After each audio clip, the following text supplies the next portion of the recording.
Ito ang video tungkol paano gumamit ng abacus. Una, paano basahin ang abacus? Ito po ay ones, tens, hundreds, thousands, 10,000s, 100,000s, 1,000,000, 10 millions, 100 million, at 1 billion. Narito po ang halimbawa ng addition. 17 plus 8. Una, kukunin ang 17. Kukunin na muna ang tens. Una. Pagkatapos kunin yung tens, kukunin na po ang 7.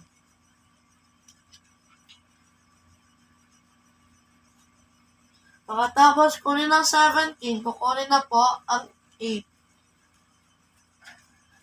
Kapag po napuno na po yung ones, ipapalit na po sa isang tens. Pagkatapos po nun, kukunin na po ang natitirang number. Ang sagot po ay 25.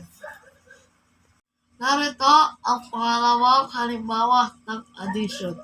54 plus 39. Unang kukunin ay 54. Kukuha muna ng 5 tens. Pagkatapos ng 5 tens, kukuha tayo ng 4 na ones. Pagkatapos ng 54, kukunin na ang 39.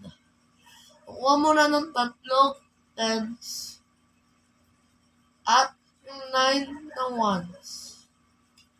Kapag napuno ulit yung ones, so papalit ulit sa isang 10. At kukunin yung natitirang 3. Ang sagot ay 93.